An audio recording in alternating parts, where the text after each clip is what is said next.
Educação à distância, mudando realidades.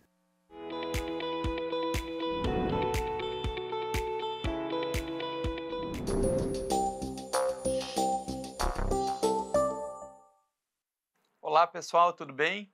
Sou o professor André Brum, da disciplina Direito 2. Vou fazer minha audiodescrição. Eu sou um homem branco de 1,78 m, cabelos curtos, barba, olhos verdes. Hoje eu estou vestindo uma camisa preta de mangas longas, calça cinza, cinto e sapato pretos. Eu estou aqui no estúdio de gravação do IFRO, Campus Porto Velho, Zona Norte. Ao fundo tem uma parede branca com pontos interconectados. À minha esquerda tem outra parede com os dizeres EAD mudando realidades. Bora lá para mais uma aula? Nessa aula, nós vamos continuar falando sobre o direito coletivo do trabalho. Vamos abordar aspectos como sindicato, acordos e convenções coletivas. Primeiramente, a gente tem que pensar do ponto de vista histórico. Vamos pensar no sindicato ao longo da história. O sindicato, especialmente no Brasil, é uma figura que ocupa momentos históricos muito importantes. Quando a gente pensa, por exemplo, no auge do sindicalismo brasileiro, que foi entre os anos 70 e 90, a gente teve uma participação política muito importante. Hoje, os sindicatos vêm sendo alvo de perseguições estatais muito significativas. A reforma trabalhista de 2017 teve no sindicato um foco de ataque.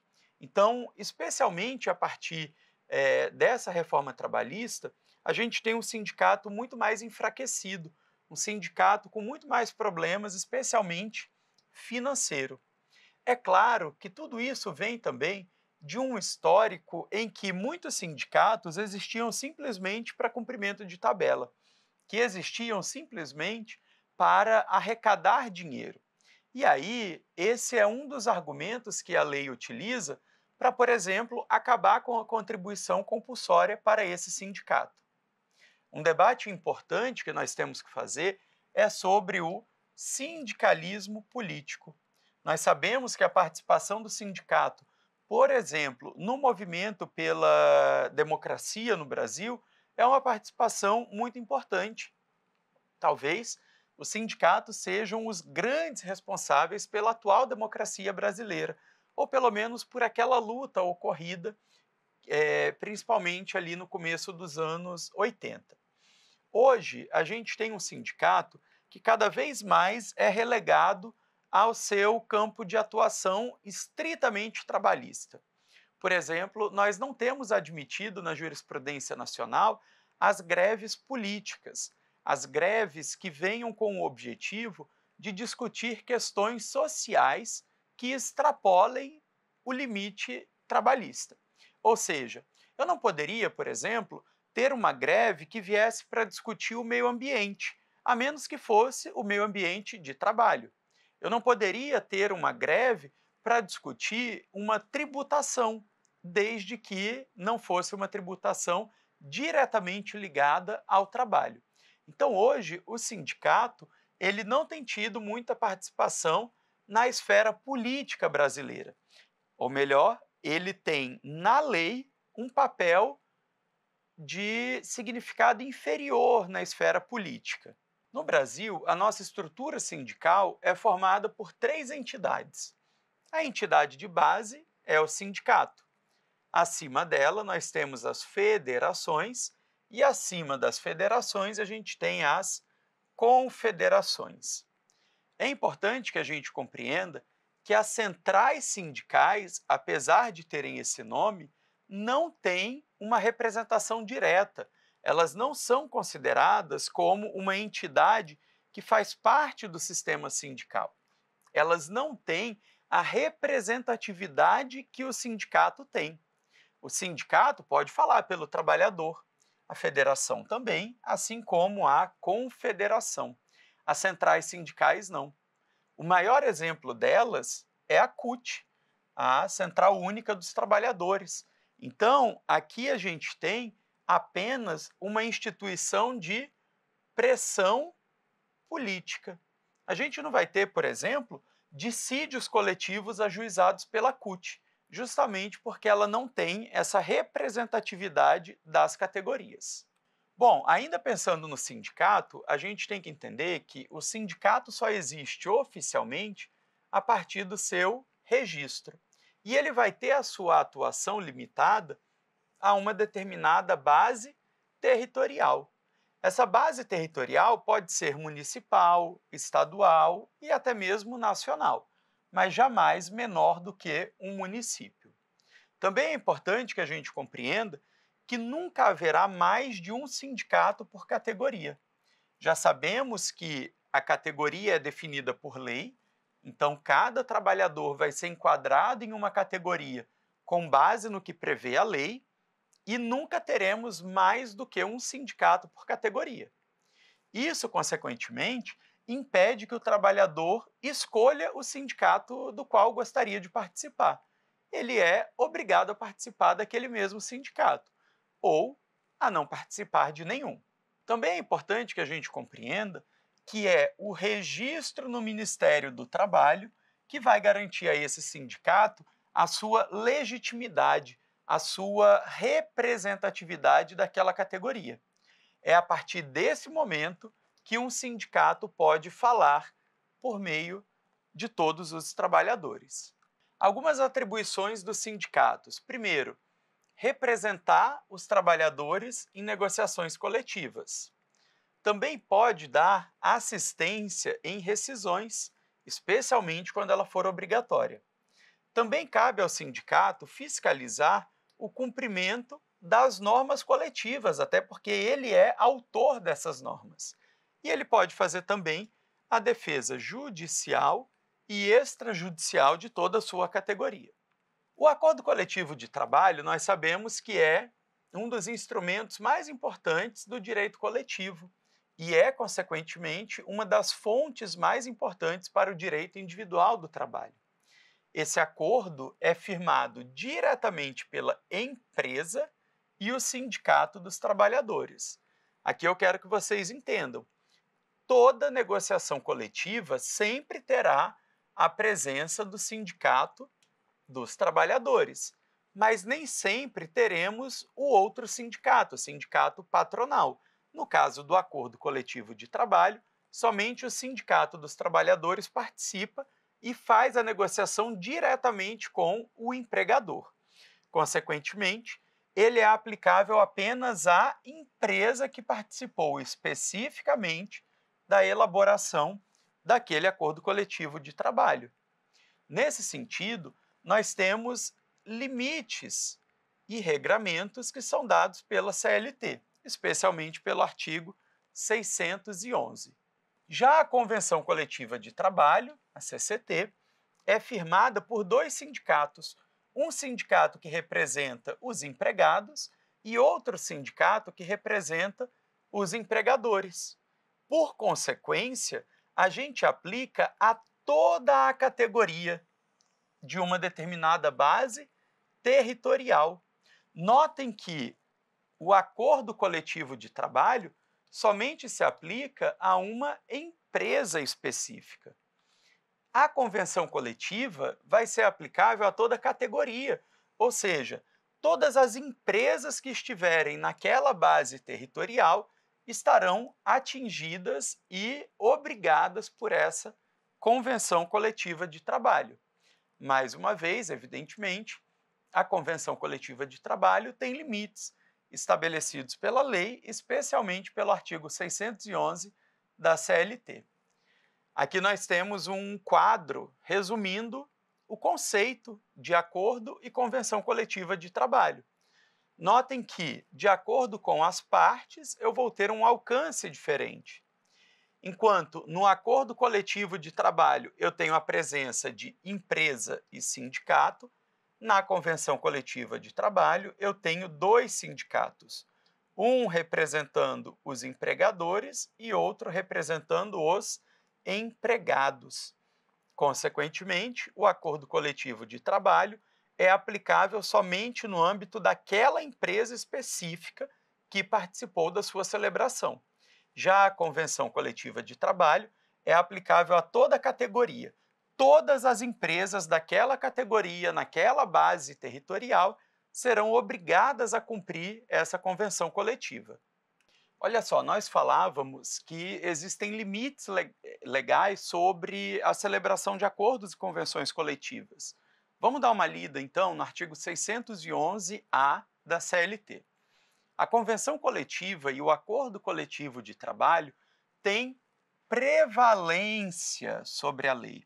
Olha aqui a prevalência do negociado sobre o legislado. Aquilo que é objeto de acordo e convenção coletiva tem prevalência sobre a lei quando, entre outros assuntos, dispuserem sobre. Estamos falando, portanto, de assuntos que podem ser objeto de acordo ou convenção coletiva. Então, eu posso fazer negociação coletiva sobre jornada de trabalho, desde que observados os limites constitucionais, o banco anual de horas, o intervalo intra-jornada, desde que respeitado o limite mínimo de 30 minutos para jornadas superiores a 6 horas, adesão ao programa Seguro Emprego, de que trata a Lei 13.189 de 2015. Também posso fazer acordos e convenções coletivas para estipular o meu plano de cargos, salários e funções, desde que sejam compatíveis com a condição pessoal do empregado, bem como identificação dos cargos que se enquadram como funções de confiança. Posso ter também uma negociação para fazer o regulamento empresarial. Não é o mais comum, tá, pessoal? O mais comum é que o regulamento empresarial é feito pela própria empresa e imposta mesmo aos trabalhadores. Também posso ter uma negociação para estipular representante dos trabalhadores no local de trabalho. Posso regular o teletrabalho, regime de sobreaviso e também o trabalho intermitente. Posso fazer troca de feriado. Olha só que interessante. Existem alguns feriados nacionais que são de especial relevância para o comércio. Então, é possível se trocar o dia de gozo do feriado. Posso fazer o enquadramento do grau de insalubridade. Esse aqui é um dispositivo muito questionado na jurisprudência, mas ele segue aí firme e forte na lei. Posso fazer prorrogação de jornadas em ambientes insalubres, sem licença prévia das autoridades competentes do Ministério do Trabalho. Aqui também temos altas discussões judiciais sobre esse dispositivo. Será que ele é mesmo um dispositivo constitucional? Será que ele respeita a preceitos mínimos de segurança e saúde do trabalhador? De toda forma, seguindo a nossa leitura, a gente também pode, por meio de negociação coletiva, instituir prêmios de incentivo em bens ou serviços, eventualmente concedidos em programas de incentivo. Posso também, e devo, inclusive, regulamentar a participação nos lucros ou resultados da empresa, a famosa PLR. Essa é uma matéria que a lei respectiva diz que tem que ter convenção ou acordo coletivo, né, pessoal? Olha só o que diz o parágrafo 1º, que interessante da gente perceber o princípio da autonomia da vontade coletiva, atrelado com o princípio da intervenção mínima do Estado. No exame da convenção coletiva ou do acordo coletivo de trabalho, a Justiça do Trabalho observará o disposto no artigo 8º, inciso 3º da Consolidação. Esse é um dispositivo que fala para a gente que o juiz do trabalho não deve ficar revendo a convenção ou acordo coletivo de trabalho. Ele deve se ater a analisar se aquele contrato é válido, se ele de fato teve a participação do sindicato, se não houve ali nenhuma coação, nenhum erro de emissão da vontade. Agora, a Justiça do Trabalho não pode ficar analisando a negociação coletiva para ver se ela trouxe benefício para o trabalhador. Anteriormente, a reforma trabalhista, que trouxe esse dispositivo, o juiz do trabalho tinha uma certa liberdade para dizer, olha, esse acordo ou convenção coletiva não trouxe nenhum benefício para os trabalhadores, então eu vou declarar nulo. Hoje, a lei impede que isso ocorra. O parágrafo 2º do mesmo artigo 611-A, fala para a gente que a inexistência de expressa indicação de contrapartidas recíprocas em convenção coletiva ou acordo coletivo de trabalho não ensejará a sua nulidade, por não caracterizar um vício do negócio jurídico. É o que eu acabei de comentar com vocês. O juiz do trabalho tem que se limitar à verificação dos requisitos formais, verificar se não houve nenhum vício de vontade, nenhuma nulidade naquele acordo ou convenção coletiva de trabalho. Parágrafo 3º. Se for pactuada a cláusula que reduza o salário ou a jornada, a convenção coletiva ou acordo coletivo de trabalho deverão prever a proteção dos empregados contra dispensa imotivada durante o prazo de vigência do instrumento coletivo. Perceba, o salário, como nós já vimos, ele é, em regra, irredutível. Caso a empresa precise reduzir o salário de alguns empregados em um momento de crise, ela precisa dar uma contrapartida. Qual é essa contrapartida? Uma estabilidade, uma garantia provisória de emprego. O parágrafo 4º fala para a gente que, na hipótese de procedência de ação anulatória de cláusula de convenção coletiva ou de acordo coletivo de trabalho, quando houver cláusula compensatória, esta deverá ser igualmente anulada, sem repetição do indébito. Isso significa que, caso se anule, por exemplo, a redução de salário, tem que anular também a outra cláusula que diz respeito à estabilidade no emprego. O parágrafo 5º diz para a gente que os sindicatos subscritores de convenção coletiva ou de acordo coletivo de trabalho deverão participar como litisconsortes necessários em ação individual ou coletiva que tenha como objeto a anulação de cláusula desses instrumentos. O que ocorria muito frequentemente era um trabalhador individualmente demandar perante o Poder Judiciário e pedir a anulação de uma cláusula de um acordo ou convenção coletiva de trabalho. Com isso, o sindicato não fazia parte daquele processo e não tinha a oportunidade de defender a validade do instrumento coletivo. O que a lei passa a prever é, para anular esse objeto, para anular essa cláusula ou esse acordo ou essa convenção coletiva de trabalho, é fundamental que os sindicatos participem daquele processo. Isso vai garantir o contraditório e a ampla defesa de quem efetivamente deu origem àquela cláusula que agora se pretende anular. Vejam só agora, por outro lado, o que diz o artigo 611-B. O 611-B fala para a gente que constituem objeto ilícito, ou seja, quais são as matérias que eu não posso celebrar convenção e acordo coletivo de trabalho. Essas matérias são vedadas e eu não posso, consequentemente, suprimir ou reduzir os seguintes direitos. É claro que eu posso fazer uma convenção coletiva para ampliar esses direitos, para melhorar a situação do trabalhador.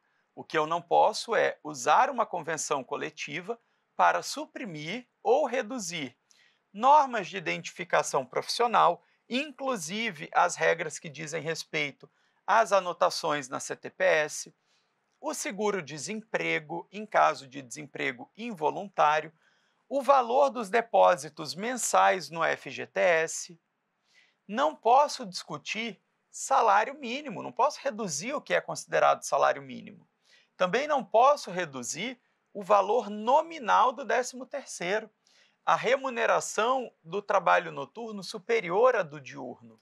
Isso aqui a gente sabe, é preceito constitucional. Também preciso garantir a proteção do salário na forma da lei, constituindo crime sua retenção dolosa. Eu não posso, por exemplo, por meio de acordo ou convenção coletiva, admitir que o salário seja objeto de descontos desarrazoados, de descontos que não estejam previstos em lei. Não posso também suprimir o salário família, O repouso semanal remunerado, que nós sabemos que é de no mínimo 24 horas. Não posso diminuir a remuneração da hora extra para menos de 50%, porque a Constituição já nos diz que esse é o adicional mínimo. Também não posso reduzir os dias de férias. Eu devo tirar em regra 30 dias de férias. O gozo das férias anuais remuneradas com pelo menos 1/3. Então, o terço de férias não pode ser objeto de supressão ou redução. Também não posso reduzir ou suprimir a licença maternidade, que é de, no mínimo, 120 dias. De igual forma, não posso suprimir a licença paternidade, que sabemos que, em regra, é de 5 dias. Ainda temos que garantir, e, portanto, não se pode suprimir por meio de negociação coletiva, a proteção do mercado de trabalho da mulher, mediante incentivos específicos nos termos da lei. O aviso prévio proporcional ao tempo de serviço, sendo de, no mínimo, 30 dias. As normas de saúde, higiene e segurança do trabalho previstas em lei ou em normas regulamentadoras do Ministério do Trabalho. Também adicional de remuneração para as atividades penosas, insalubres ou perigosas. Importante destacar que as atividades penosas ainda não têm uma regulamentação legal, por isso não é aplicado, tá, pessoal? Não posso suprimir aposentadoria, seguro contra acidentes de trabalho e também não posso alterar para pior o prazo prescricional, que é de 5 anos para os trabalhadores urbanos e rurais, até o limite de 2 anos após a extinção do contrato de trabalho. Ainda, a proibição de qualquer discriminação no tocante a salário e critérios de admissão do trabalhador com deficiência. Esse é um mercado de trabalho protegido pela lei. A proibição de trabalho noturno, perigoso ou insalubre para menores de 18 anos. Isso também não pode ser objeto de negociação coletiva, assim como eu não posso, por meio de negociação, permitir qualquer trabalho para o menor de 16 anos, salvo na condição de aprendiz a partir dos 14 anos. Se a gente for ler o rol do artigo 7º da Constituição Federal, a gente vai ver que a maioria desses dispositivos é cópia da Constituição. É dizer, temos que garantir o mínimo que está na Constituição. Vamos seguir aqui, ó. Igualdade de direitos entre o trabalhador com vínculo empregatício permanente e o trabalhador avulso, também está na Constituição Federal. Liberdade de associação profissional ou sindical, também na Constituição. Direito de greve, competindo aos trabalhadores decidir sobre a oportunidade de exercê-lo e sobre os interesses que devam, por meio dele, defender. A definição legal sobre os serviços ou atividades essenciais, isso aqui está previsto lá na lei de greve, e também as disposições sobre o atendimento das necessidades inadiáveis da comunidade em caso de greve. Ainda, os tributos e créditos de terceiros, as disposições previstas nos artigos 373-A, 390, 392 e vários outros que vão girar em torno de regulamentação de saúde e segurança do trabalho. Parágrafo único. Regras sobre duração do trabalho e intervalos não são consideradas como normas de saúde e higiene, de modo que podem, portanto, ser objeto de negociação coletiva. Bom, terminamos mais uma aula e eu te aguardo na próxima. Um abraço!